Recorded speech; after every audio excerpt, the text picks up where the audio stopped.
제가 한 30년 전에 우리 주님께서 한국을 이렇게 방문하게 하시고, 제가 미국과 카나다에 있으면서 이제 신학대학원에서 이제 가르치고 있을 때인데, 한국에 있는 외국인들을 이렇게 눈에 보게 하시고, 왜냐하면 미국에서 우리가 살 때, 카나다에서 저희들이 살 때 저희들이 외국인이었거든요.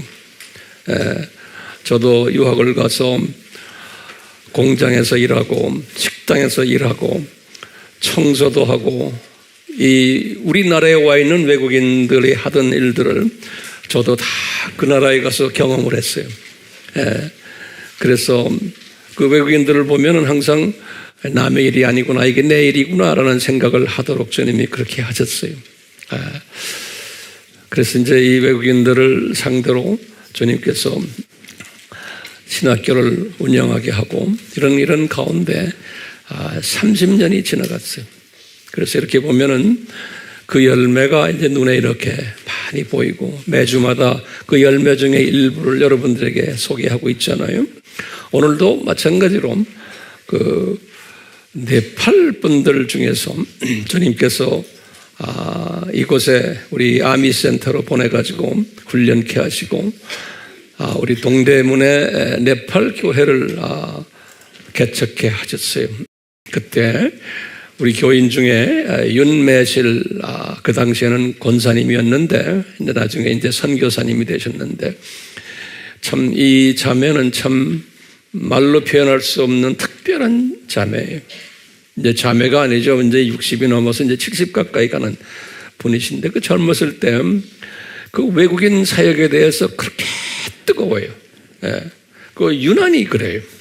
그래서 주님께서 보시면, 아하, 이게 예정론이구나라는 것을 저는 몸에 체험해요. 아무나가 아니에요.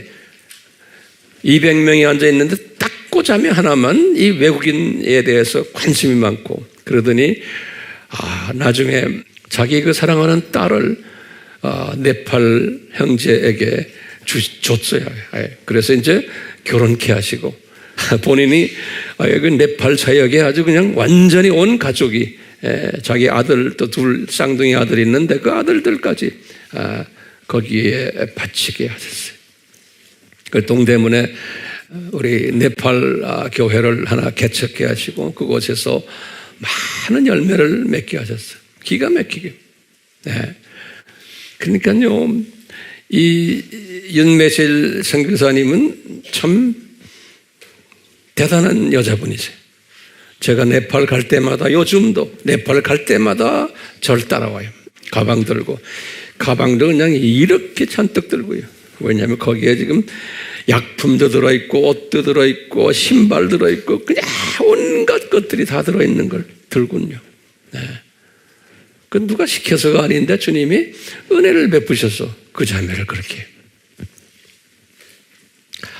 한번 우리가 사진을 볼 터인데요, 이 자매가 하루는 우리 여기 학생 중에 한 학생이 이제 조엘 목사가 됐는데, 그 당시만 해도 그냥 조엘 신학생이었어요.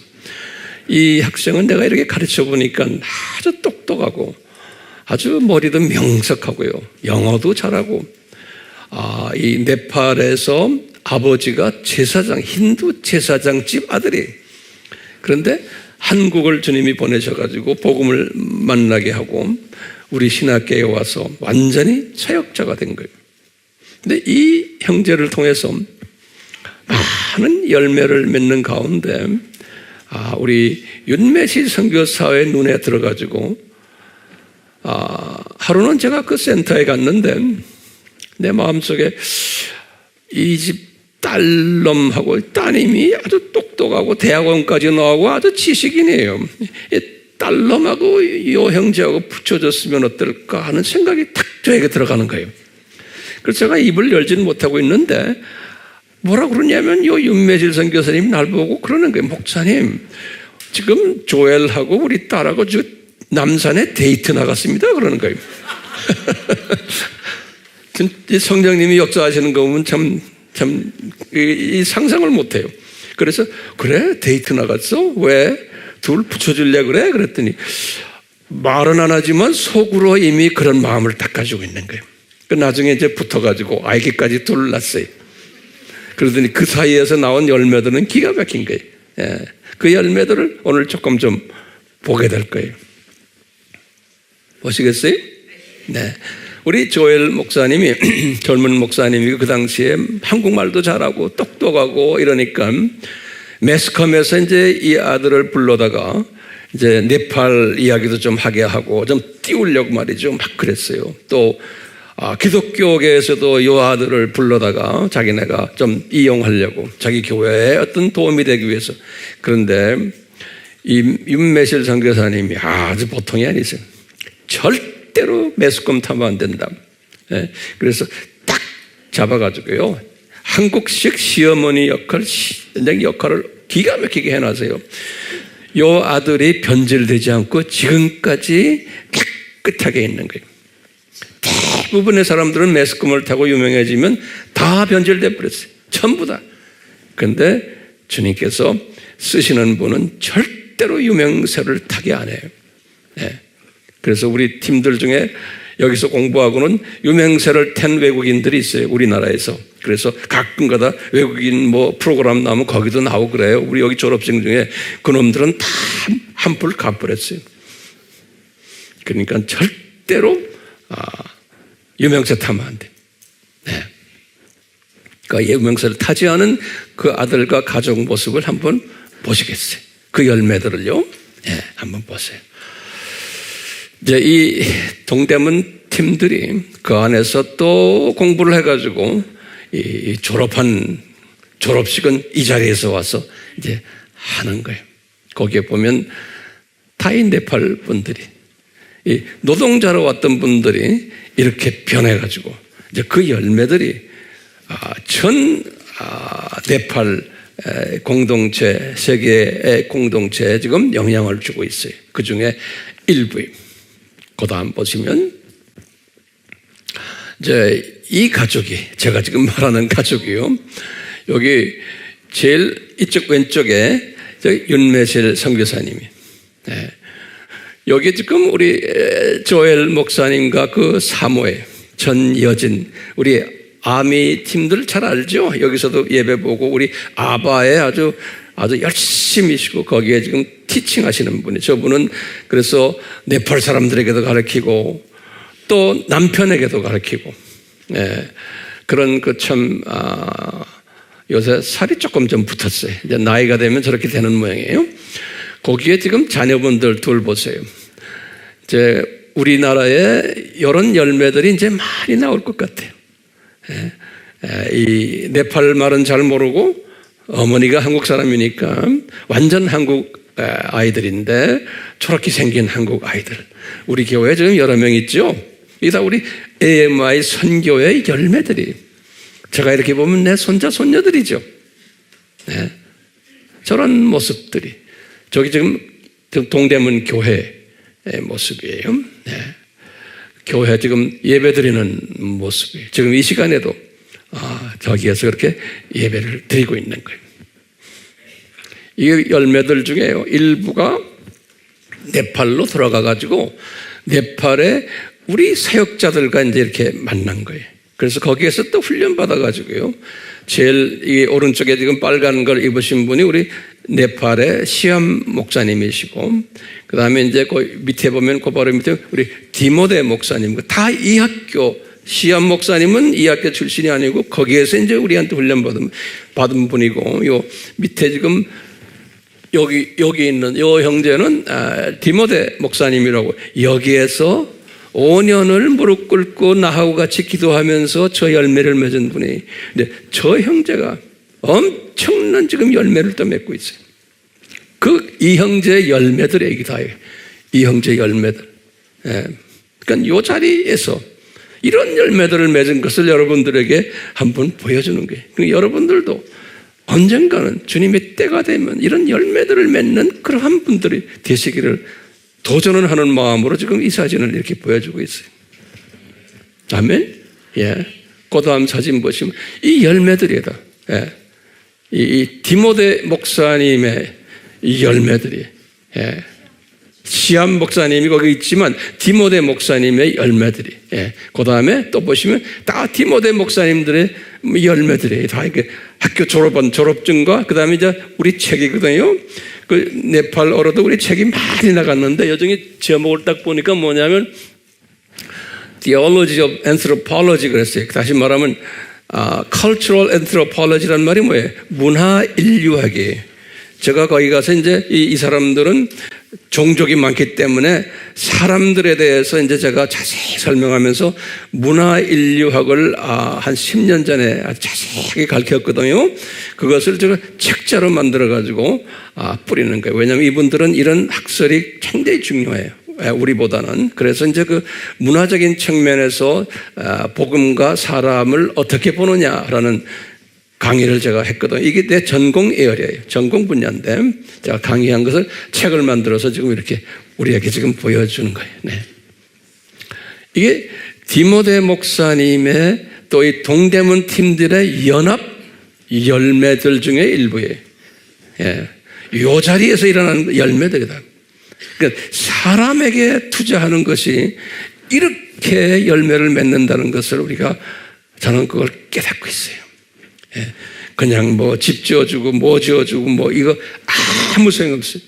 우리가 그동안에 사람에게 투자했고 그러기 위해서는 책을 많이 만들었고 그 다음에 사람 하나하나를 내 아들처럼 내 딸들처럼 사랑해주면서 키운 것이 이제 저렇게 돼버린 거예요.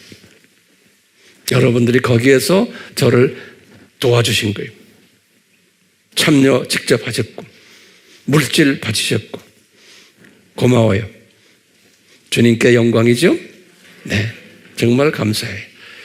자, 오늘 계속해서 우리 이스라엘 공부를 할 터인데요.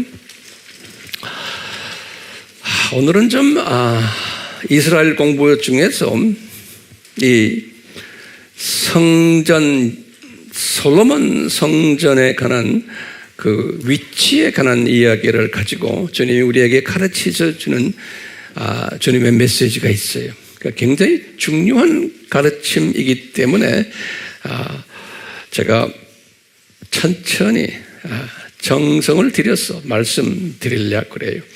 칠판에는 적지를 않았어요. 네. 그래서 이제 그때 메시지 내용에 따라서 칠판에 적기도 하고 안 적기도 하고 그럴 거예요. 우리 지난 시간에 무슨 공부했죠? 지난 시간에는 제3성전이 반드시 지어져야 된다라는 결론을 제가 말씀드렸어요. 그러면 어떻게 지어져야 되는가요? 누구에 의해서? 그러면 여러분들 이거 정리하셔야 돼요. 첫 번째는 정통파 유대인 팀 중에 성전 재건을 준비하는 팀들이 있었어요. 그 팀들 이름이 The Temple Institute, 두 번째는 Temple Mount Faithful Movement. 제가 영어로 그냥 해요. 그 사람들 이름이 영어로 되어 있기 때문에 우리 다 알잖아요. 이 팀들에 의해서, 다시 말하면 정통파 유대인 팀들에 의해서 성전 재건 운동이 일어나고 있는 거예요. 대부분의 나머지 유대인 종파들이나 유대인 사람들은 성전 재건에 관심도 없어요. 예. 그럼 이분들은 왜 성전 재건을 이렇게 열심히 준비하느냐? 그럼 뭐라고 우리가 대답해요? 이분들은 자기네가 기다리는 메시아가 성전이 재건되어야만 오신다라고 믿는 분들이에요. 이 믿음 체계를 꼭 우리가 알 필요가 있어요. 그렇기 때문에 이스라엘이 제대로 된 행복한 나라가 되려면 메시아가 오셔야 되는데 그 메시아는 우리가 말하는 우리 예수님 메시아가 아니에요. 그분들은 자기네가 생각하는 메시아예요. 구원주예요. 이분이 오셔야 되는데 그러려면 조건이 뭐냐? 제3성전이 지어져야 된다는 거예요. 이런 비전을 가지고 이분들이 지금 성전 재건에 앞장서는 거예요.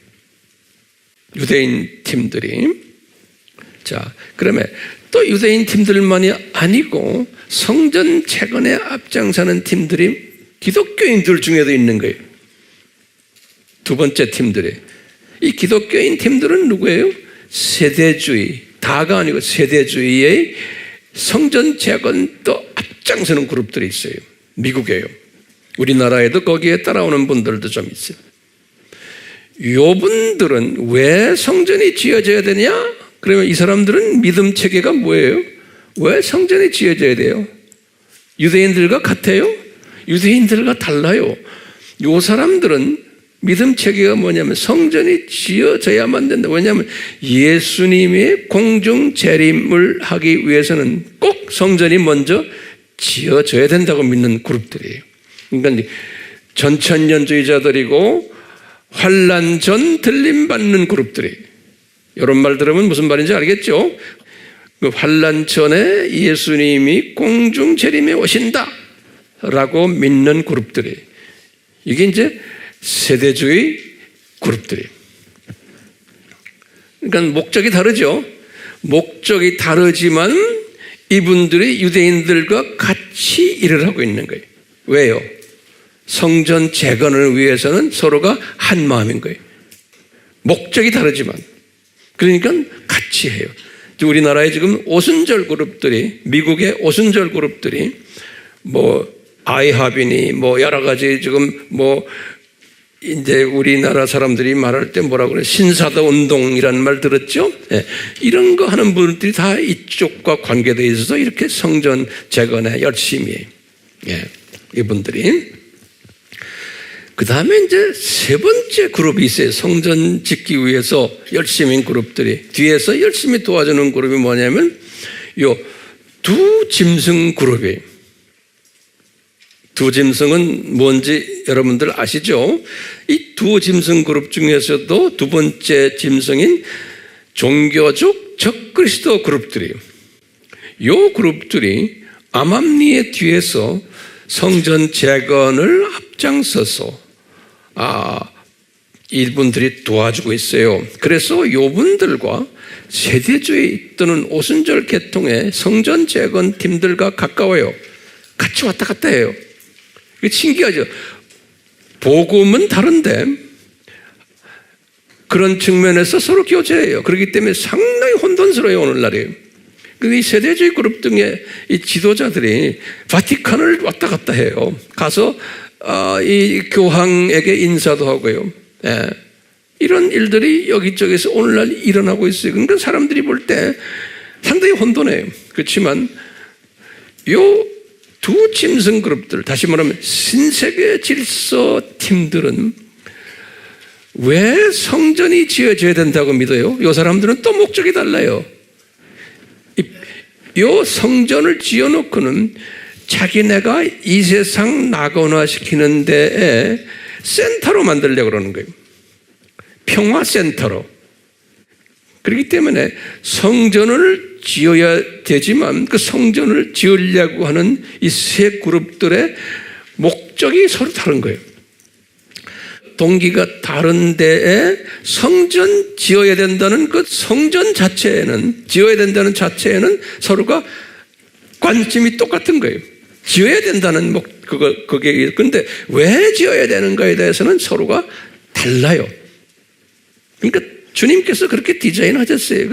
다르면서도 지금 완전히 다른 그룹인데, 이 세 그룹이. 이게 서로가 하나가 되는 거예요. 그렇기 때문에 우리 이 조직을 모르면은 많은 사람들이 혼돈하는 거예요. 그래서 내가 이렇게 웹을 가끔 가다 보면 성전 이야기 나오고 하는 사람들이니까 쫙 내가 보면요. 다 보면은 어디에 부족해요. 그러니까 한쪽만 보고 있는 거예요. 이 큰 그림을 보지를 못하는 거예요. 여러분들은 지금 볼 수 있어요? 제가 이런 설명할 때 이것이 소화가 돼요, 안 돼요? 되기를 바라요. 예? 우리는 독수리 시각자들이기 때문에 독수리 시각자라는 건 뭐예요? 지혜자들이. 예. 이 지혜자들이기 때문에 우리는 이것을 볼 수 있는 자들이 되어야 되는 거예요. 자, 그러면 우리 질문이 있어요. 그러면 이 성전을 어디에다 지어야 되느냐? 이게 어디에다 지어야 돼? 지금부터 말씀 잘 들으세요. 별로 쉬운 게 아니기 때문에 하나하나 오늘 잘 들으세요. 그럼 이 성전을 지금 짓는 데는 동의하는 게 몇 그룹이 지금 동일해요? 3그룹이 동일하는 거예요. 그런데 문제는 그러면 어디에다 성전을 지어야 되느냐? 이게 이제 우리의 큰 질문이에요. 그러면요, 일반적으로 해요. 뭐라고 이 3그룹들이 다 무슨 생각하느냐면 성전을 짓긴 지어야 되겠는데 어디다 지어야 되느냐? 그러면 동의하는 게 있어요. 뭐냐? 첫 성전이 어디예요? 솔로몬 성전이라고 그러죠. 이 첫 성전, 다시 말하면 솔로몬이 959년에 주전에 지었던 성전, 그 성전 자리에다가 지으려고 그러는 거예요. 그럼 내가 왜 이런 말이에요? 솔로몬 성전이 있었지만 나중에 516년에 제2성전이 지어졌거든요. 제2성전이. 그걸 스룹바벨 성전이라 그러잖아요. 516년에. 솔로몬 성전은 959년에 지어졌고, 그 다음에 586에 그 성전이 무너졌다가 516에 70년 만에 제2성전 스룹바벨 성전이 지어진 거예요. 그리고는 쭉 가다가 주전 20년에 무슨 성전이? 헤롯 성전이 또 지어진 거예요. 제2성전을 무너뜨리고는 다시 말하면 재건축한 거예요. 헤롯 성전이 20년에, 주전 20년에.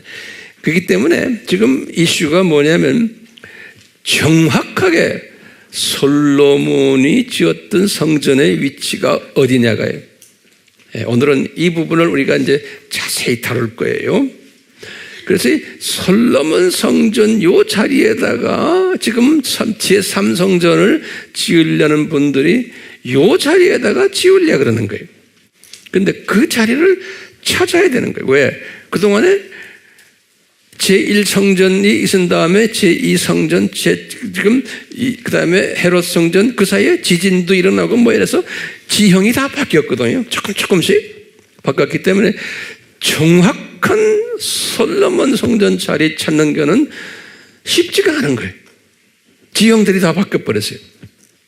자, 그러면은 우리가요, 제일 먼저 우리가 솔로몬 성전 자리가 어떤 자리였나 라고 이제 볼 때 우리가 이제 추측하는 게 2개가 있어요. 그 자리가요, 첫 번째 뭐냐면 아브라함이 이삭을 바쳤던 그 모리아산 자리예요. 창세기 22장 1절에서부터 14절 이야기, 창세기 22장. 여기 언제냐면요, 이삭이 16살 때예요. 요거 하나하나 기록하시는 게 좋아요.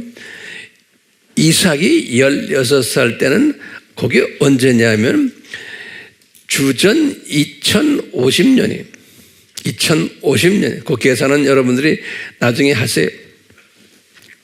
왜냐하면 간단히 하면 아브라함이 2166년에 태어났어요. 아브라함이. 그러니까 아브라함이 100세 될 때 이삭이 나왔어요.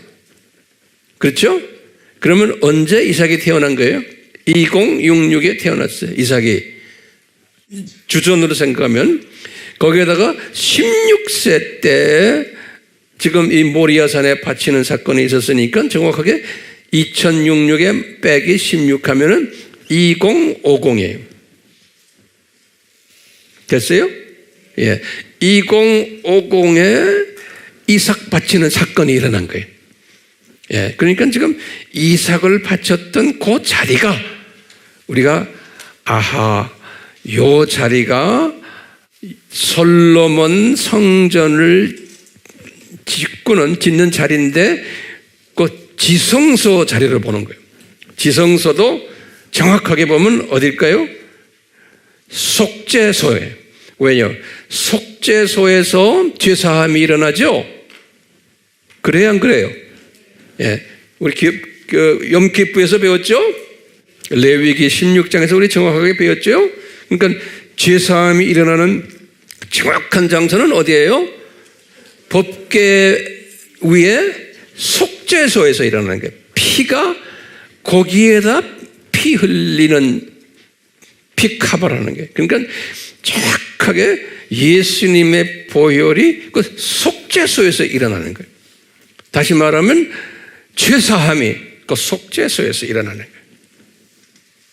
그렇기 때문에 솔로몬 성전의 위치가 어디냐 할 때 우리가 지금 짐작하기를 이삭을 바쳤던 아브라함이 바로 그 자리가 속죄소 자리가 mercy seat이라고 그러죠.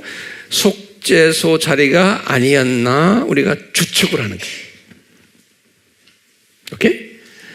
그리고는 정확하게 이 바울이 나중에 갈라디아서에 주 49년이죠. 바울이 그것을 깨달았어요. 바울이 뭐냐면 그때 이삭이 누구였냐?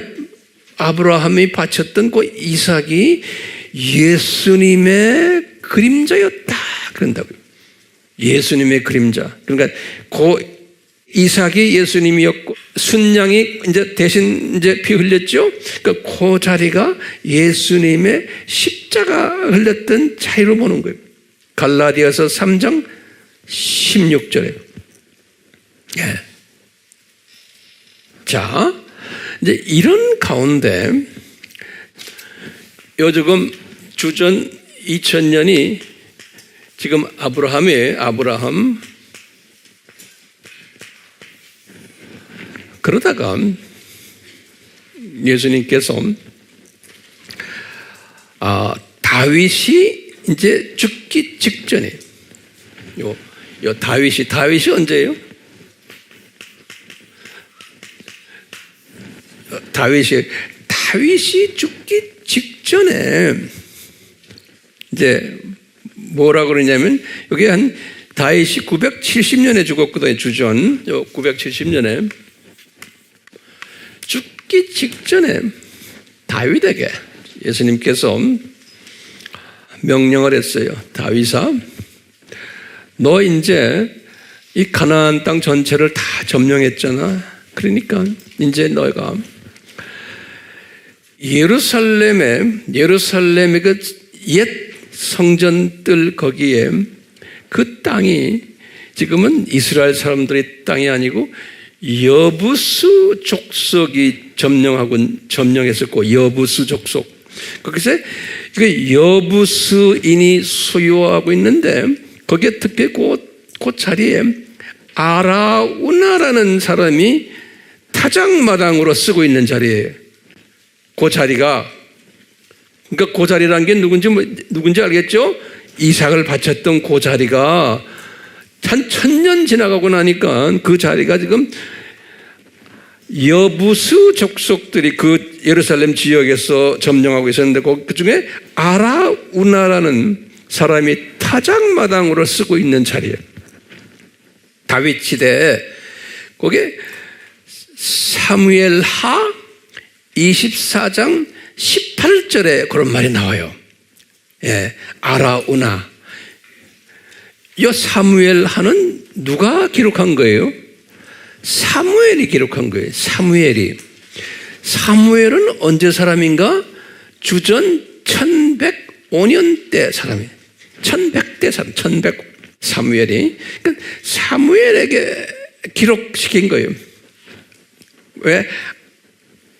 다윗 왕이 그 땅 아라우나의 타작마당을 이제 구입하도록 예수님께서 여호와께서 명령한 거예요. 선지자를 통해서, 갓 선지자를 통해서. 그래서 다윗이 그 땅을 이제 샀어요.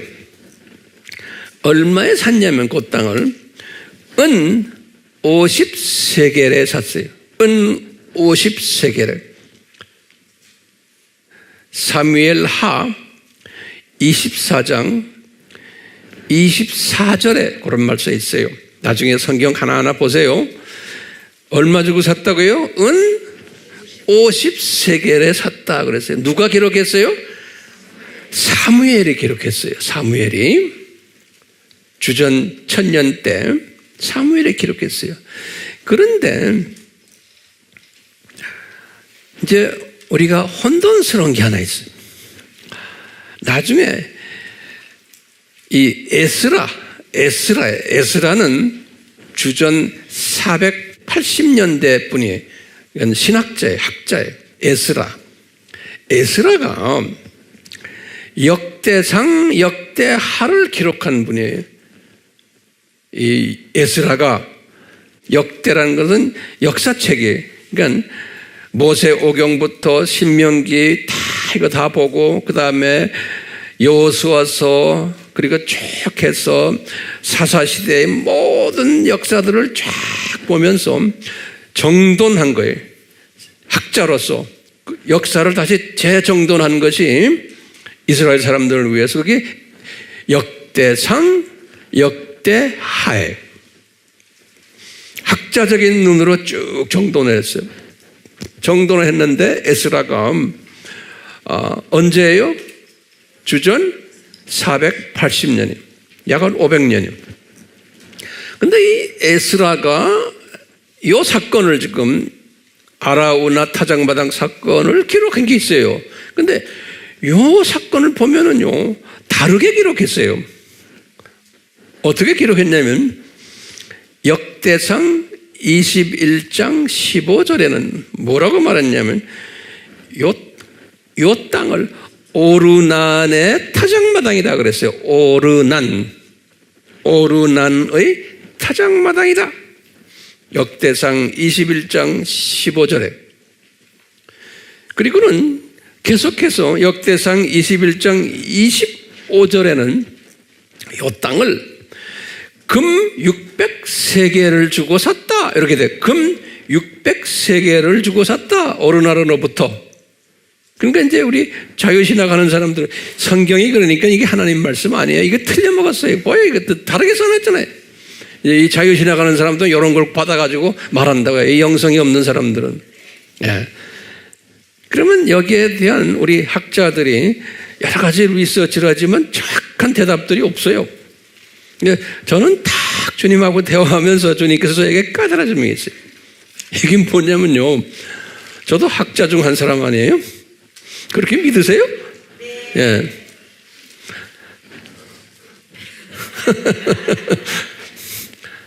어쩌다가 주님이 그렇게 만들었어요. 자, 보세요. 저는 이걸 어떻게 생각했냐면, 왜 이렇게 액수가 다르냐, 이거예요. 사람이 다르고. 그래서 딱 주님이 나에게 깨닫는 게 뭐냐면, 황 목사야, 아라우나의 타작마당은 그곳은 정확하게 뭐냐면, 요 지성소 자리다. 지성소 자리다. 그래서 그거는 조그만 땅에 은 500세겔만 주고 살 수 있어요. 그런데 그것만 사가지고 안 되잖아요. 이제 성소 자리도 사야 되고 성전 뜰까지 사야 되잖아요. 넓은 지역이죠. 예. 이 성소와 성소 뜰까지 다 다윗이 샀는데 그것은 소유가 오르난의 소유였다. 오르난의 타작마당이었다. 그래서 금 600세겔을 주고 샀다 라고 저에게 깨달음을 주시는 거예요. 재밌어요? 예. 우리가 이 지금 성소나 기타 쭉 그동안에 우리가 이 공부를 쭉 해왔기 때문에 제가 이렇게 설명하는 걸 소화할 수 있지, 갑자기 우리 동영상에 들어와서 이걸 하려면 좀 안 돼요. 그러니까 미리미리 공부를 하실 필요가 있어요. 자, 그러면요. 지금요, 다윗이 샀죠? 그렇죠? 그리고는 성전을 언제 구축했어요? 959년에 솔로몬 성전이, 예, 솔로몬이.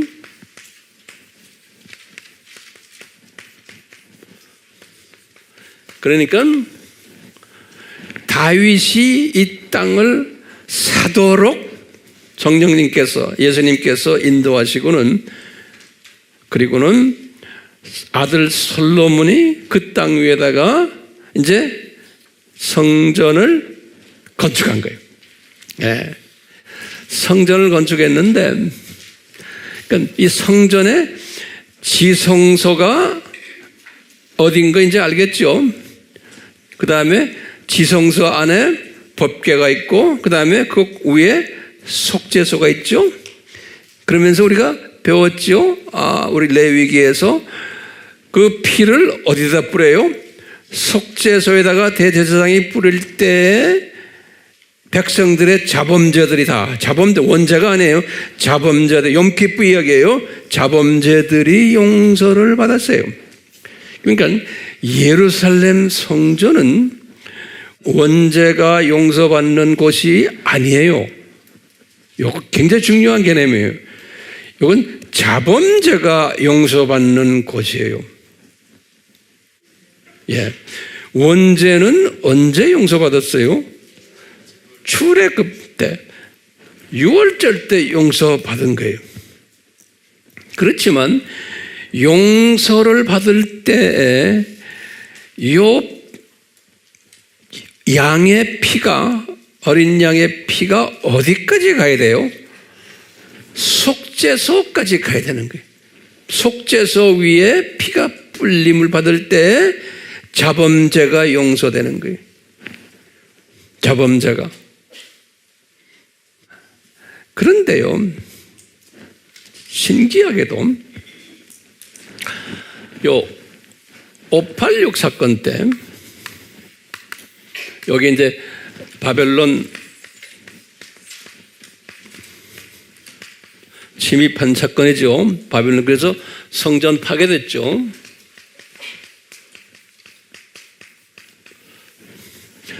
요 586 직전에 이제 예레미야라는 사람이 있어요. 예레미야, 굉장히 중요한 사람이에요. 이 예레미야가 언제 사람이냐면 주전 626년에서 586까지의 사람이에요. 예레미야가요. 요 예레미야가 이 지금 솔로몬 성전에 들어가서 솔로몬 성전에 있는 법궤하고 속죄소를 딱 가지고 숨겨버렸어요. 어디다가. 그러니까 바벨론 침입해서 예루살렘 성전 파괴되기 전에 주님께서 성령님이 그렇게 인도하신 거예요. 예레미야가 그 법궤와 속죄소를 어디다가 숨겨버렸어요. 그것이 파괴되면 안 되니까. 그래가지고 어디다 숨겼느냐? 예레미야가 여기 좀 보면 여기 이제 지금 오늘날 이슬람 성전 있는 성전들이고요. 이슬람 성전 있고 여기가 이제 다윗 성이라고 그래요. 예레미야 이쪽이 어디냐면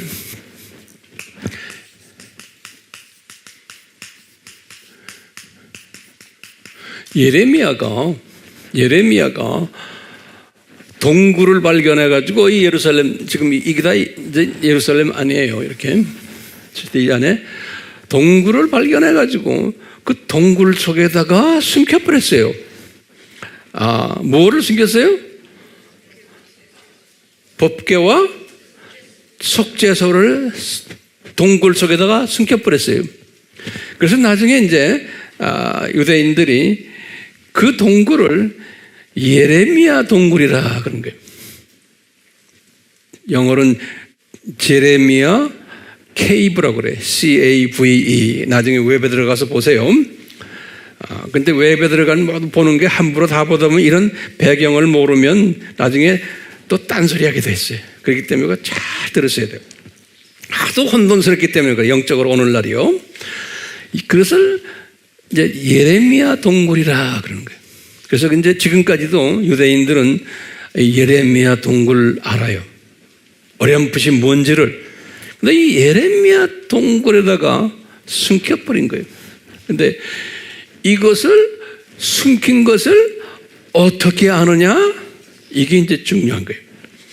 제가 한 1년 전, 한 2년 전에 여기에 대한 이야기를 제가 써줬어요. 여러분들 다 알 거예요. 마카비 2장 4절에서 8절, 이게 외경이에요. 중요한 이 외경이에요. 이 외경, 성경, 우리가 믿는 성경 플러스 성경이에요. 이 마카비라는 저 양반의 저 성경 구절에 보면은 뭐라고 돼 있냐면, 법궤와 이 지성소를 예레미야가 저 동굴 속에 숨겨놨다라는 이야기가 있어요. 예. 그리고는 입구를 막아버렸다, 예레미야가. 그래서 아무도 들어갈 수 없었고, 이 바벨론 군대도 들어갈 수가 없었고 몰랐다는 거예요. 예. 그러니까 그 마카비에 뭐라고 써 있냐면은, 이것을 이렇게 숨겨서 막아놓고는 언제가 돼서 오픈시키느냐는 내용까지 들어있는 거예요. 뭐라고 써 있냐면, 하나님이 자기 백성들을 모으고 자비를 베푸시기까지는 알려지지 않으리라, 이런 말이 써 있대요. 예. 그 후에 알려지리라. 기가 막힌 말이 써 있는 거예요. 다시 말해요. 하나님이 자기 백성을 모으고 자비를 베푸시기까지는 알려지지 않으리라. 그 후에 알려지리라. 이 말을 우리식으로 지금 표현하면 뭘까요? 자기 백성 하면요, 요거 이제 중요한 거예요. 우리식으로 표현하면 이방인의 충만한 숫자가 차는 거예요. 요거 따라오세요. 두 번째는 뭐냐? 유대인 중에 메시아닉 유대인 14만 4천이 차가는 거예요. 여기 자기 백성이에요. 됐어요? 요 숫자가 차기까지는 사람들에게 요 지금 사건이 알려지지 않으리라, 그런 거예요. 근데 요 근래 와서 지금 이제 저같이 해석하는 사람이 있는지 없는지 모르지만 저는 지금 이렇게 해석하는 거예요. 그러니까 이때까지 숨겨놨다가 요 예레미야 동굴 속에 이 법궤와 자비석이 있다는 것을 요 근래 와서 우리가 알게 되는데, 좀 있으면 제가 이야기하겠지만 훨씬 그 전에도 알았는데 사람들이 깨닫지 못했어요. 그렇기 때문에 제가 아바 옛날에 한 10년, 15년 전에 가르칠 때도 그랬어요. 성전이 어디에 재건될까? 그러면요, 저를 보세요. 여러 학자들이, 이 전문 유대인들이 특히 성전을 재건하고 싶어하는 유대인들이 그랬어요. 요 전통적으로 믿기는 오리지널 솔로몬 성전이 요 이슬람 성전 자리라고 생각하는 거예요. 그러다 보니까 무슨 일이 있었어요? 성전을 지으려면 이 이슬람 성전을 무너뜨려야 돼요. 그렇잖아요? 무너뜨려야지만 성전 지을 수 있잖아요. 이것이 우리 딜레마 중에 하나였어요. 근데 보니까 제가 이런 얘기죠. 계시록 11장 1절에서 2절. 여기 딱 보니까 요한이 이 1300년 때의 환상을 딱 보니까 이 언덕 위에 이슬람 성전이 있고 또 하나님의 성전이 옆에 붙어 있다는 것을 여기서 이야기해 주는 거예요. 계시록 11장 1절에서 2절에 보니까, 그러니까 요한이 딱 보니까 성전이 두 개가 앉아 있는 거예요. 예. 지금 1300년 때, 지금 앞으로 일어날 1300년 때 보니까 성전이 두 개가 앉아 있는데, 요한에게 그런 거예요. 요한아, 옆에 있는 하나님의 성전은 측량하라는 거예요. 이 측량하라는 말이 뭔가 하면요, 영적 상태를 측량하라는 거예요. 그 성전은 제3성전인데 영적 상태가 좋겠어요? 안 좋겠어요?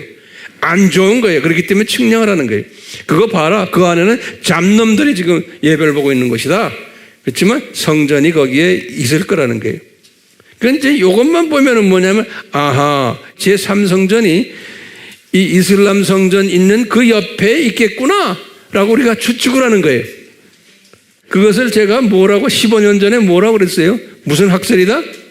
북쪽 학설이다 그런 거예요. 북쪽. 왜? 이 성전이 있는 북쪽 여기에 지을 거라는 거예요. 여기 공간이 있어요, 지금도요. 여기 바로 위에. 여기에 지을 거니까 북쪽 학설이다. 또 어떤 학자들은 뭐냐면, 여기에 지금 알-악사 성전이 있는데, 요 알-악사 성전과 바위 성전 사이에 이슬람 사람들이 발 씻고 얼굴 닦는 그 파운틴이 있거든요. 여기다 짓지 않을까라는 이런 학설도 있어요. 이걸 남쪽 학설이다 제가 이야기했어요. 여기다 짓지 않을까. 예. 근데 제가 이제 때가 되면 더 자세히 이야기하겠지만, 또 요 근래 와서는 또 무슨 학설이 있냐면, 요 다윗성이 바로 밑에 있는데 여기다가 짓지 않을까라는 다윗성 학설이 있어요. 이 다윗성. 그러니까 학설이 많아요. 예루살렘 성전을 지금 북쪽에다 지을, 막 가운데다 짓는 거, 그 다음에 다윗성 자리에다 짓는 것. 그래서 이제 제가 지난번 우리 교인들 예루살렘에 갔을 때 그 가이드가 이런 말했어요. 이 다윗성 이 자리에 지금 이스라엘 정부가 집들을 자꾸 다 구입한다는 거예요. 기억나세요? 그래서 이 자리에다 성전을 지으려고 여기다가. 그러니까 이런 이야기도 있는 거예요. 그러니까 지금 성전을 어디다 지을까 하면은 하나, 둘, 세 학설이 있어요. 자, 그런데 이 예루살렘 동굴 속에 들어있다 했을 때, 그러면 황 목사님, 예루살렘 동굴이 어딥니까? 그러면요, 안에 예레미야 동굴, 미안합니다. 고쳐주세요. 네. 이 예레미야 동굴은 이쪽에서 지금 들어가서 이 안에 있어요. 여기 이스라엘 갔다 온 사람들한테 굉장히 커요, 동굴이. 이 안에 동굴인데, 이 안에 여기 보면 버스 정류장이 있어요, 지금 오늘날. 버스 정류장. 우리 보통 가면 가이드들이 뭐라고 그래? 이 버스 정류장 그 위에 언덕 위에서 예수님이 죽으셨다 그런다고요. 이 버스 정류장, 이 언덕이요. 여기 이제 저희 갈보리 언덕이. 예. 예수님이 죽으신 곳은 저 버스 정류장 위에 있는 조그만 언덕이, 거기에서 예수님이 죽으셨습니다. 이렇게들 이야기를 해요. 그러니까 예수님이 실제로 시내에서 나가가지고 이제 실제로 죽으셨잖아요. 자, 그걸 잘 생각하세요. 이러는 가운데, 제가 예전에도 이야기했지만요, 란 와이어트라는 사람이 있어요. 란 와이어트라는 사람. 이게 굉장히 이 사람, 란 와이어트. 1933년에 태어난 분인데 1999년에 죽었어요. 란 와이어트라는 사람인데, 여기 이제 웹에 들어가면 이 사람 이야기 많이 나와요. 그러니까 이제 보세요. 제가 참고로 이제 이야기해 줄게요. 이 란 와이어트라는 사람이 미국의 테네시주에 사는 남자 간호사 출신이다, 이렇게 말해요. 난 얼굴을 못 봤던데 이분에 관한 모든 걸 내가 이렇게 리서치를 해보니까 이 사람은 평신도예요. 남자 간호사 출신 평신도인데 소위 아마추어 고고학자예요. 아마추어예요. 전문가가 아니에요. 근데 이 사람에게 성령님이 무슨 마음을 줬냐면, 이 성서에서 나오는 모든 역사적 사건들이 진짜인지 가짜인지를 한번 리서치하고 실제로 찾아가서 한번 봐라 하는 마음을 줘가지고, 이런 평신도가 목회자들이나 신학자들도 고고학자들도 잘 못하는 일들을 이 사람이 진행했어요. 그래서 이걸 보면서요, 주님께서는 이 평신도들, 빛도 없고 이름 없는 이 사람들을 특별히 사랑하시고 쓰시는구나. 학자들이라는 사람들, 목회자들이라는 사람들 정말 겉돌게 만드는구나 라는 것을 저는 깨닫게 돼요. 이 사람을 보면요, 이 사람이요, 실제로 이제 웹에 들어가서 이 사람 이름을 치고 한번 쭉 보세요. 홍해가 진짜 그 홍해를 갈랐느냐 모세가, 이것을 이 사람이 그걸 엄청 자기 돈 들어가면서 리서치를 했어요.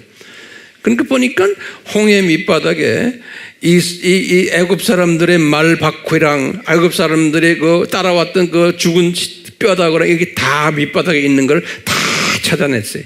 그러니까 홍해 건너는 것도 이게 진짜다. 그 기가 막힌 발견이에요. 예. 그런데 교계에서는 이런 사람들을 알아주질 않거든요. 예. 자기네 팀이 아니라고. 이 예수 믿는 사람들은 못된 놈들 많아요. 예. 못된 목사 새끼들도 많고, 제가 이런 말해서 죄송합니다만 못된 신학자들도 많고요, 엉터리들 너무 많아요. 전 세계적으로. 미국도 마찬가지예요. 제가 그쪽 세상에서 같이 살아보니까 그래. 그 유명하다는 신학자들, 유명하다는 목사들도 같이 가까이 지내서 교제를 해보고 사역을 같이 해보면요, 이게 엉터리가 엄청나게 많은 거예요. 그러니까 굉장히 갈등스러워요. 나는 내가 직접 그런 걸 경험한 사람들. 괜히 제가 이렇게 열을 내네요. 예. 그런 걸 생각하면 열나요. 왜냐하면 많은 주님의 백성들이 속임당하는 거예요. 속임당하는 거예요. 이런 것들 때문에. 예. 자, 이분이 홍해만 탐험한 것이 아니고 노아 방주도 탐험해가지고 실제라는 것을 다 증명했어요. 이 사람이, 이 평신도가, 누가 인정을 해주지도 않는데, 그러다가 이분이 이 마카비 2장 4절에서 8절 말씀에 의거해서 예레미야 동굴 속에 분명히 이 법궤와 자비석이 있을 것을 성령님이 가르쳐 준 거예요. 그런데 이분이 보니까 천사가 와서 자기한테 말해줬대요. 천사가 와서. 예. 그래가지고 이분이 1991년이니까 지금부터 몇 년 전이에요. 예. 약 한 30년 전이죠. 그렇죠? 1991년에 이스라엘 정부의 허가를 맡아가지고 무슨 동굴이에요? 예레미야 동굴로 들어갔어요. 저 예레미야 동굴은 무슬림들이 관장하는 곳이 아니잖아요. 무슬림은 성전산만 관장하거든요. 그러니까 이스라엘 정부가 관장하는 거예요. 그래서 이스라엘 정부의 허가를 맡아가지고 거기에 들어가가지고 동굴 안이 엄청나게 큰 거를 발견한 거예요. 그 안이. 근데 아무도 거기에 들어가지 못했대요. 그러니까 주님께서 그 안에 함부로 들어가지 못하게 하신 거예요. 그동안에 쭉 했다가 약 2000년 동안 들어가서 누가 했다는 사람이 없어요. 그러다가 이제 들어갔는데 이분이 쭉 들어갔는데 이렇게 하는데 거기 보니까 한참 들어갔는데 예수님이 십자가에서 죽으셨다는 지금 이 위치 가까이 땅속으로 들어간 모양이에요. 들어가 보는데 벽에 핏자국이 쫙 있다라는 거예요. 이제 이분의 글이에요. 이분이 어디에서 동영상으로 말하는 걸, 영어로 말하는 걸 내가 다 자세히 들었어요. 듣고는 내가 그걸 나름대로 내가 정리를 한 거예요. 이분 이야기예요. 거기에 보니까 핏자국이 있어서 천사가 갑자기 자기한테 그러더래요. 저 피를 네가 채취하라 그러더래요. 그래서 피를 채취했대요. 채취해가지고 이제 나왔는데 그 지금 피를 흘린 그 자리가 정확하게 예수님이 골고다 위에서 십자가에서 피를 흘리신 그 자리라는 거예요. 이 사람 말에 의하면 그 자리라는 거예요. 근데 거기서 예수님이 피를 흘려서 쭉 했는데 그 피가 이렇게 내려와서 지금 그 동굴 밑으로 했는데 이 사람의 생각은 뭐냐면 그 땅 밑에, 그 바위 밑에, 이게 지진에 의해서 이게 다 이게 지형이 변한 거예요. 밑에 분명히 자비석과 법궤가 있을 거라는 거고. 왜? 예레미야가 거기다 숨겨놨잖아요? 그러니까 예레미야가 숨겨놓은 그 자리가 바로 거기서 쫙 올라가면 그대로 예수님이 그 자리에서 십자가에서 죽으신 거예요. 예. 그래서 그 예수님의 피가 이렇게 흘러내려왔는데 그 피가 어디까지 내려갔겠어요? 자비석까지 내려가신 거예요. 정확하게 자비석까지. 근데 이분이 그 자비석과 법궤는 완전히 이렇게 돌 안에 묻혀가지고 자기 못 봤다는 거예요. 근데 피가 흘러내려간 건 봤다는 거예요. 그래서 그 피를 천사가 채취하라고 그래서 이 사람이 이것을 채취했대요. 채취해가지고 나와서 예루살렘에 있는 종합병원에 가져갔대요. 종합병원에 가져가서 그 연구인들에게 이게 사람의 피기 때문에 한번 피를 좀 조사해봐라. 그러니까 그 연구원들이 깜짝 놀라더라는 거예요. 어떻게 사람의 피인데 염색체가 24개밖에 없느냐? 이 피는 그러더래요. 모든 인간은 염색체가 46개. 남성 염색체 23개, 여성 이 23개. 이렇대요. 자세한 건 난 잘 모르겠는데. 근데 염색체가 24개밖에 없다는 거예요. 그렇기 때문에 이것은 23개, 예수님이 남자니까 상염색체라고 그러더라고요. 어머니로 받은 거 있고 그 다음에 남성 염색체 하나 해서 24개가 되지 않았나 이렇게들 이분들이 해석을 하더라고요. 나는 여기에 전문가가 아니기 때문에 우리 교회에 의사들도 계시고 간호사들도 계시니까 약사들도 계시고 여러분들이 알아서 그건 더 들여다보세요. 어떤 예수님의 염색체가 근데 이분의 말에 의하면 이 연구원들이 그런 이 피가 살아있다는 거예요. 예? 그러니까 이분들이 놀란 거예요. 이게 누구의 피냐 물어보더래. 이게 살아있는 피라는 게 이 피가. 그래서 이제 이 란이 뭐라고 대답했냐고 그 연구원들에게 이것이 너의 구세주의 피다 그랬대요. 자기가 그렇게 말했대요. 이 유대인 연구원한테 Your Savior의 너의 구세주의 피다 그렇게 말했대요. 예. 이런 사건도 있었지만 하나님이 때가 아니기 때문에 이것을 사람들에게 알려줘도 사람들은 눈이 감겨서 이것을 믿질 않는 거예요. 예. 기독교인들이. 그래서 이 사람이 그리고는 이런 모든 것을 한 다음에 1999년에 이제 91년에 이걸 발견하곤 8년 후에 주님 나라에 갔어요. 이분이. 네. 그분 이름이 뭐예요? 예.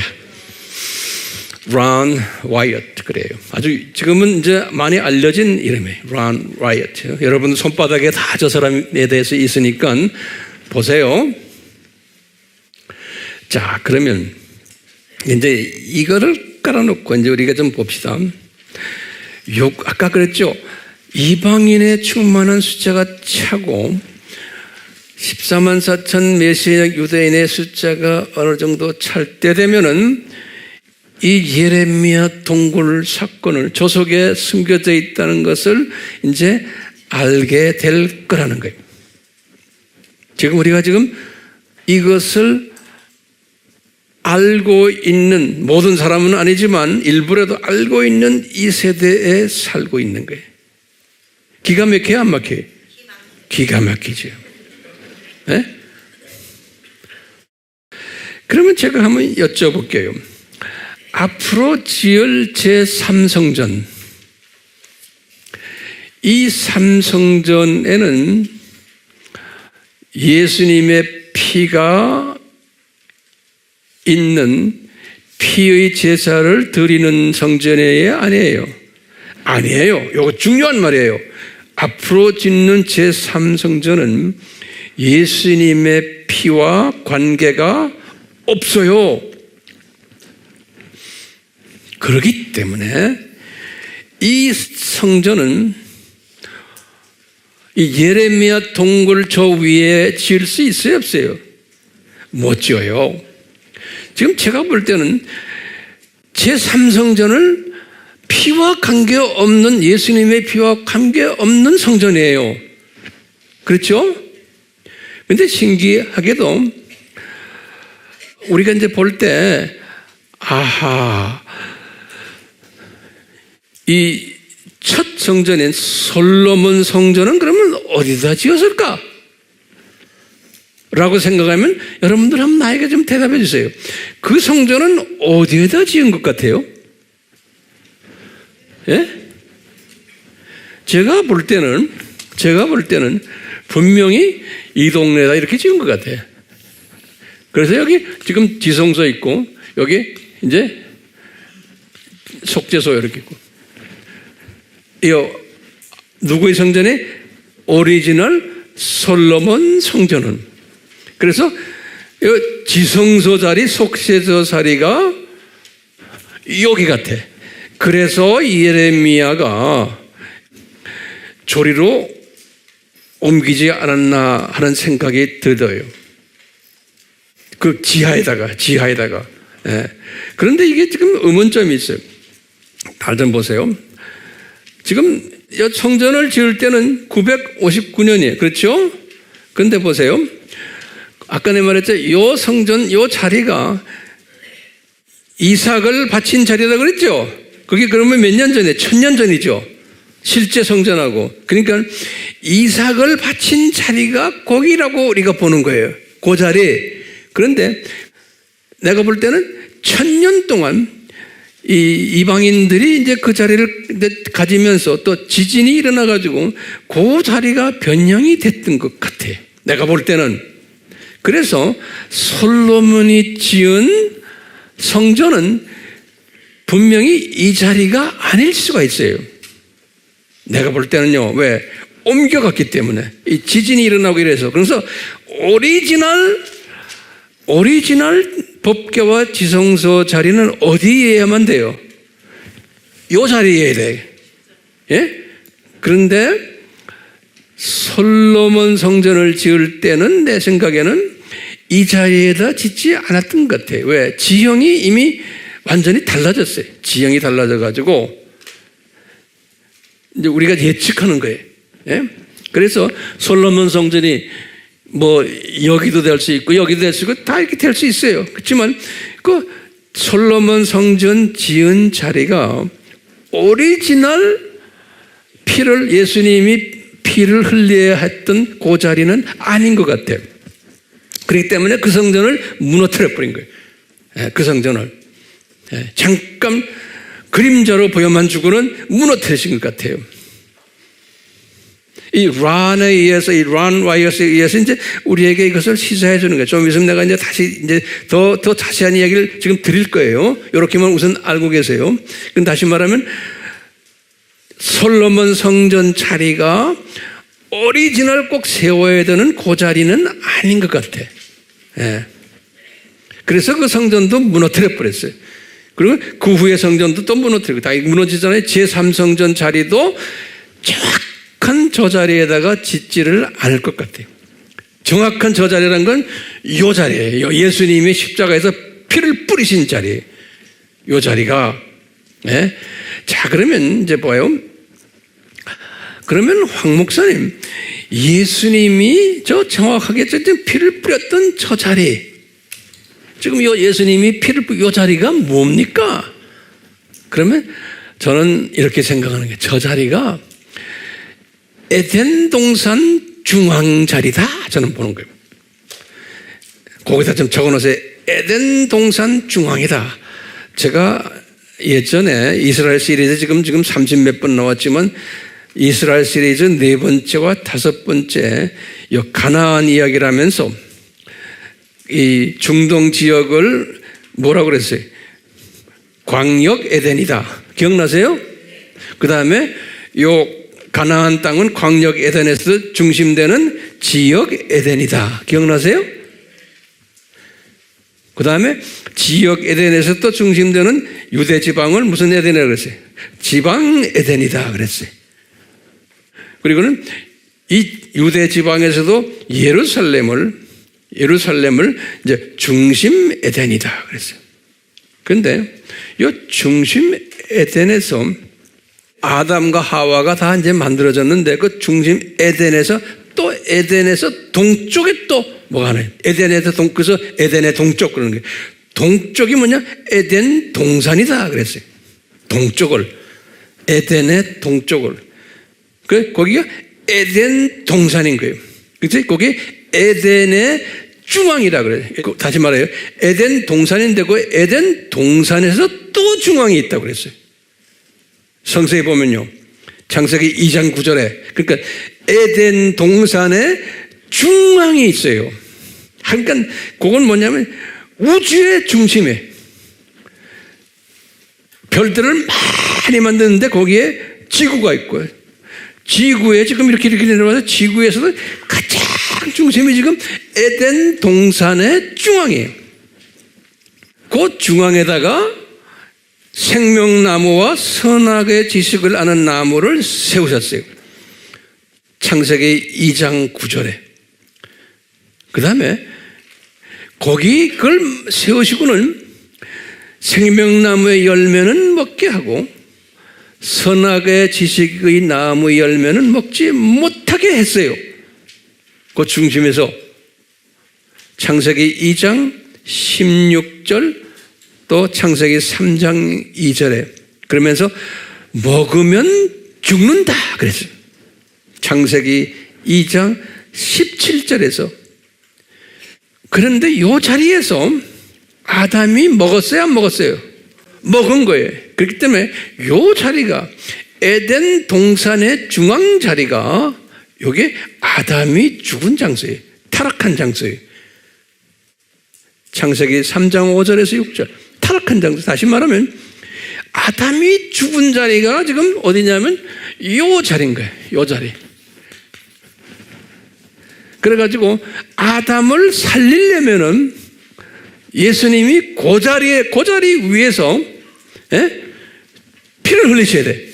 피를 흘려서 속죄소에다 피를 뿌리셔야지만 아담과 그 후손들 하나님의 자녀들이 다 살게 되어 있다고 저는 보는 거예요. 그렇기 때문에 우리가요 요 비밀을 요 런 라이엇을 통해서 저에게도 깨닫게 해주시는 거예요. 예. 그렇기 때문에 오늘 말씀의 결론은 뭐냐? 이 예루살렘 성전 앞으로 제3성전을 지을 때 어디다 짓겠냐? 그러면 분명히 오리지널 이 자리엔 짓지는 못해요. 그렇죠? 이제 어디 이 동네 어디다 지을 거예요. 여기에 대한 건 내가 언제 또 자세히 설명을 하겠지만 지금 아담이 타락을 하기 전에는 그 자리가 무슨 자리였어요? 에덴 동산의 중앙에 센터에 에덴 동산의 중앙에 성경에도 그렇게 나와 있어요. 그런데 에덴의 중앙의 센터에서 이런 죽음이 일어났는데 죽는 사건 때문에 아담이 타락한 사건 때문에 7,000년 이 세상이 전개된 거예요. 그렇죠? 7,000년 이 세상이 전개되면서 지형의 변화가 있었고 지진이 일어났고 기후 변화가 있었고 하면서 저 자리가 완전히 이제 변형된 거예요. 저 자리가 그러니까 오리지널 자리에서 변형이 됐어요. 아담 타락 직후부터. 그러다가 이제 노아의 홍수가 일어나가지고 또 변화가 온 거예요. 그리고 그 후에도 많은 지진들이 일어나서 지금 변화된 그곳에 지금 있는 거예요. 그러니까 거기에 사람들이 집도 지어놓고 지금은 버스 터미널도 거기에 있고 뭐 그 동네 우리가 가봤지만 완전히 딴 지역이에요. 딴 지역이에요. 네. 일부러 그렇게 딴 지역으로 만들어 놓으신 것 같아요. 딴 지역으로. 네. 자, 그렇기 때문에 오늘은 그 에덴 동산 중앙이 타락한 곳이고 살리신 곳이, 그러니까 역사의 주 무대가 에덴 동산 중앙인 거예요. 예? 그곳에 법궤가 있도록 하신 거예요. 나중에. 그래서 예레미야가 성령님의 지시에서 그 옛 에덴 동산 중앙에다가 법궤와 자비석을 거기다 숨겨놓은 거예요. 거기다 숨겨놓으신 거예요. 예. 아무도 들어가지 못하게. 예. 그러니까 주님께서는요, 이렇게 자세하게 우리에게 이렇게 보여주시면서 이제 그 숨겨놓은 그 법궤를 제3성전을 짓기 위해서 법궤가 필요하다 그래가지고 과거 한 30-40년 동안 이 성전 재건 그룹들이 법궤 위치를 찾느라고 잃어버린 법궤를 찾느라고 별 노력을 다 했어요. 그래서 제가 한 15년 전에도 여기에 대해서 설명했잖아요. 여러 가지. 어떤 사람들은 아마 팔라사, 에티오피아의 크리스천 그룹들 있죠? 이 팔라사들이 가지고 있지 않았나? 이렇게 해서 짐작을 했고. 그런데 알고 보니까 그거예요? 아니죠? 이것도 아닌 거예요. 또 어떤 사람들은 그래, 짐작하는 거예요. 요 예레미야 동굴 속에 숨겨져 있는데 오늘날 들어가지 못한다. 이렇게 보고 있는데 제가 보니까 그 학설이 맞는 것 같은 거예요. 그러니까 언제까지 그 동굴 속에서 숨겨져 있을까요? 제 보기에는 있다는 것만 우리가 아는 것뿐이지 그걸 영원히 안 보여주실 것 같아요. 주님께서. 그래서 아예 그냥 지진을 통해서 돌로서 이렇게 법궤를 막아버린 거예요. 예. 그래서 이 라운드 들어가 보니까 그 법궤를 볼 수가 없다는 거예요. 그런데 예수님이 흘린 피는 봤다는 거예요. 예. 자, 그러면 결론이 뭘까요? 우리가 지금 어떤 때에 살고 있는가? 예수님의 재림이 가까이 오고 있는 때에 살고 있구나. 이 예레미야 동굴 사건을 우리에게 보여주시는구나. 그러면서 이 주님께서 그 다음 말씀이 우리가 이제 정리되는 거예요. 창세전에 십자가 사건을 디자인하시고 예수님께서 창세전에 그리고는 요 에덴 동산 중앙에서 타락하게 하시고 또 그 타락을 나중에 회복시키는 일도 에덴 동산 중앙에서 예수님이 하셨다는 것을 우리에게 보여주는 거예요. 그럼 우리 예수님은 얼마나 자상하세요? 느끼세요? 그러니까 우리는요, 이 엄청난 예수님의 자상하심과 이 창세전 이 계획이 뭐예요? 우리를 창조 목적을 절대성과 중요성을 교육시키기 위해서 잠깐 이 세상 7,000년을 디자인하시고 이 속에 우리가 이제 던져서서 많아야 7, 80년, 100년을 살다가 다시 고향으로 돌아가는. 그러니까 창조 목적의 이 절대성과 중요성을 교육시키기 위해서 창세전에 디자인하시고 그래가지고 아담의 피 흘림, 아담의 타락도 예수님의 피 흘림도 다 디자인하시고 이렇게 가다가 지금 오늘날은 이제는 우리가 예수님의 이제는 이 학교가 7,000년 이 학교가 이제는 4년제 대학 졸업하는 그 날이 가까워왔구나. 이제는 거의 학교도 이제는 폐교가 가깝구나. 라는 것을 우리가 깨닫게 되는 거예요. 그래서 위대하신 우리 예수님, 예? 우리 예수님의 그 어린 양 피로 우리를 이렇게 교육시키시는 그분의 그 어린 양의 피의 그 능력, 이 능력이 보통 능력이 아니구나. 그 어린 양의 피 속에 숨겨져 있는 이 큰 그림, 이것을 묵상하면서 우리가 이 보혈의 감사함, 이것을 우리가 이제 천국에 올라가면 끊임없이 부르게 될 거예요. 예. 이 비밀을 깨달은 나와 여러분들, 우리가 예수님을 찬양하고 이분의 보혈을 다시 한번 찬양하는, 고맙게 여기는 그러한 우리가 됐으면 하는 마음 간절합니다. 그래서 우리가 여기에 관계되는 찬양을 드리려고 그래요. 예수님, 우리가 이 찬양을 할 때 성령님이요 강하게 역사하셔서 우리 속에 숨겨놓은 우리 모든 쓴뿌리들을 뽑아주시고, 예수님께서 이 창세전부터 디자인하신 이 엄청난 이 교육 시스템을 다시 한번 깨닫는 우리가 되도록 은혜 베풀어 주시옵소서.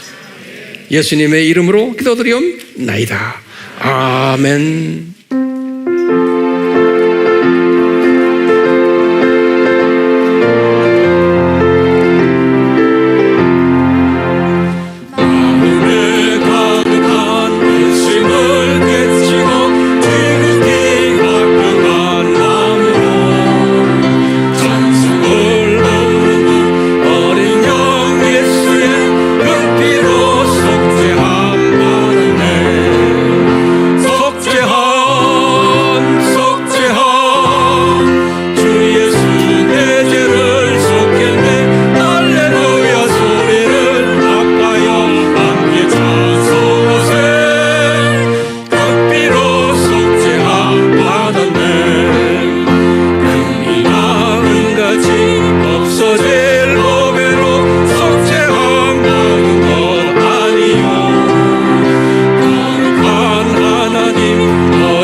제가 한번 여쭤볼게요. 왜 이분이 이 세상에 내려와서 이렇게 자세하게 우리에게 가르쳐 주시면서 이 속죄의 제물로 피를 흘리셨나요? 라고 대답하면 뭐라고 대답하세요? 그냥 감사합니다, 감사합니다 이 수준이에요? 저는 아니라고 생각해요. 뭐예요? 왜 이분이 창세전에 이것을 디자인하셨어요? 사랑? 아니죠. 창조 목적의 절대성과 중요성을 교육시키기 위해서인 거예요. 창조 목적이 이렇게 중요하다는 걸요. 그러니까 주님이 누구를 가장 사랑하겠어요? 창조 목적에 순종하는 사람들이에요. 예, 이 창조 목적에 순종한다는 말은 뭐예요? 구체적으로? 창조 목적이 뭐예요? 삼위 하나님을 찬양하고 경배하고 경외하고 이분을 존경하는 것이 창조 목적인 거예요. 이 세상에 쓸데없는 것에 내가 신경 쓰고 나의 모든 정력을 바치는 것은 창조 목적에 어긋나는 거예요. 그러니까 저나 여러분들, 이 예수님의 창조 목적에 얼만큼 순종하고 귀하게 여겼나에 따라서 저 나라에 올라가면 내 계층이 결정되는 거예요. 왜? 이것 때문에 이분이 이런 걸 디자인하신 거예요. 그러니까 이 목적에 얼만큼 네가 순종했냐에 따라서 나의 위치가 결정된다고 너는 확실히 믿어요. 제가 이런 설교를 왜 합니까? 여러분들 지적 만족을 위해서 합니까? 절대로 안 해요. 네. 이런 말씀을 우리가 깨닫고 이럴 때마다 더 창조 목적에 순종하는 그런 자들이 됐을 때 그게 복 있는 사람입니다. 네. 우리가 3절과 4절을 다시 한번 불러봐요. 지금 이 찬송에 4절에 보면 우리가 거룩한 천국에 올라가서 이 넘치는 이 주님께 감사를 외치는 이야기가 4절에 나와요. 여기까지 가져야 되거든요. 그래서 3절과 4절을 다시 한번 우리가 한번 불러가면서 다시 한번 재확인하는 그러한 시간 가졌으면 좋겠어요.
천국에 올라가서 예수님이 창세전에 우리에게 창조 목적의 이 절대성과 중요성을 가르쳐 주시기 위해서 이렇게 인간이 되셔서 우리를 위해서 고생하셨네요. 주여 감사합니다. 주여 감사합니다. 그런데 제가 주님의 뜻대로 살지 못하다가 이 자리에 왔습니다. 그런데 저기 있는 저 형제들은 주님의 뜻대로 살다가 와서 저렇게 존귀함을 받습니다. 나는 이게 뭡니까? 근데 이런 사람이 되면 안 되잖아요. 예? 주님께서 여러분들을 야미교회에 보낸 목적은 존귀함 받는 자들이 되라고 이렇게 보냈었습니다. 그러니까 여러분들은 이 말씀을 받을 때마다 더 존귀함을 받는 사람으로서 삶에서 우선순위를 어디다 두는가를 깨닫는 자가 되기를 예수님의 이름으로 축원합니다. 삼위 하나님의 이 축원이 우리에게 항상 떠나지 않기를 예수님의 이름으로 축원하옵나이다. 아멘.